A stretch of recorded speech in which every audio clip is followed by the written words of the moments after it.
Hey everyone, I'm James. Hope you're good, and welcome back to another video. Today we're chatting about more news on Aston Martin plus what Max Verstappen thinks about where Red Bull stands heading into the first race of the season. If you like the video, drop a like and subscribe for more Formula 1 stuff. Also, come follow me on Instagram and X at James Pittsburgh Lane. Links are in the description. But let's get right into it. So, let's start with Max Verstappen. Red Bull had a surprisingly good preseason test. Like we know, they're building their own engines starting in 2026. And even though this is the first time Red Bull is making their own power units, everything ran really smoothly, especially the way the power comes out. It looked super efficient. The other teams seemed pretty impressed with what Red Bull showed. During the two Bahrain tests, drivers like Mercedes' George Russell even said Red Bull looks like one of the teams to beat under F1's new engine rules. When someone asked Max about how the rivals in the paddock reacted to Red Bull's test runs, he said through a video link during Media Day, as quoted by motorsport.com, that's probably because they didn't expect it either. They probably thought the engine would just blow up. So in that regard, we've simply done an excellent job and we have things well under control. We can definitely be proud of that. On the other hand, we know we still have work to do to find more power, but that's no surprise to us. So, where we are now, we can be proud, but of course we always want to improve as winners. That's the mentality I have and the team has. We're realistic about the fact that it won't be easy. At the same time, we have the ambition to make steps.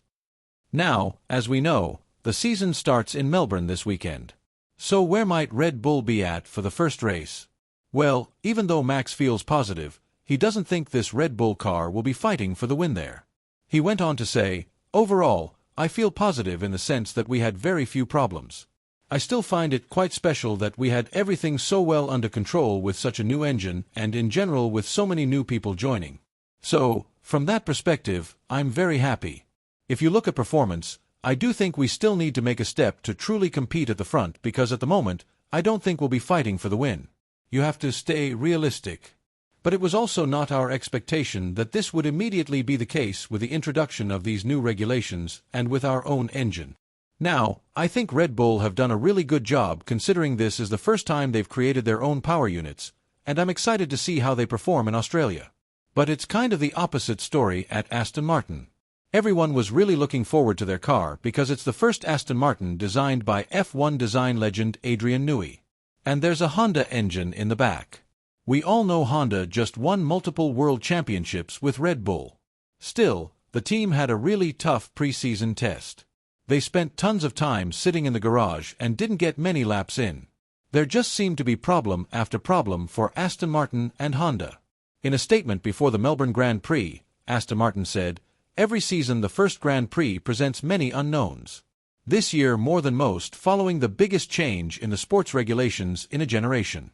But however the opening race weekend unfolds, this isn't going to be a season where the opening races set the pattern for the rest of the year." Yesterday, I made a video about reports saying Aston Martin might not even finish the full race distance in Melbourne. If you want to check that out, the link is in the description. And now even more details came out. Motorsport.com reported that the AMR26 Honda engine has been so unreliable that the Silverstone team couldn't finish their preseason testing program. They spent way more time in the garage than out on track. Honda is completely unprepared for the Australian Grand Prix.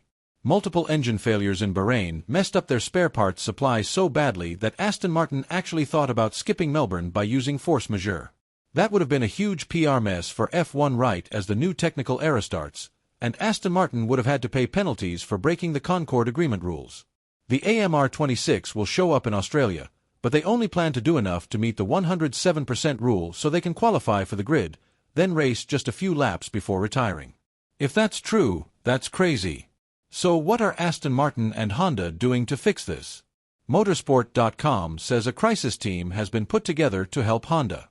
Team boss Adrian's staff is working with Honda people to sort it out. Honda admitted the vibrations from the V6 engine are making the hybrid system battery, the one inside the chassis, fail. Aston Martin's chief strategy officer Andy Cowell, who used to run Mercedes' F1 engine department and won multiple world titles there, has been sent to Japan. But time is super tight to even get basic reliability back, never mind working on speed.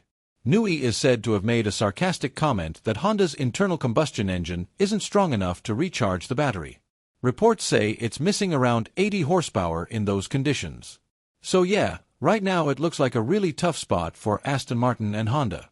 Do you think they can fix it and turn things around? Drop your thoughts in the comments below. That's it for the video today. Thanks so much for watching. Make sure to like and subscribe for more. And until next time, take care. Bye.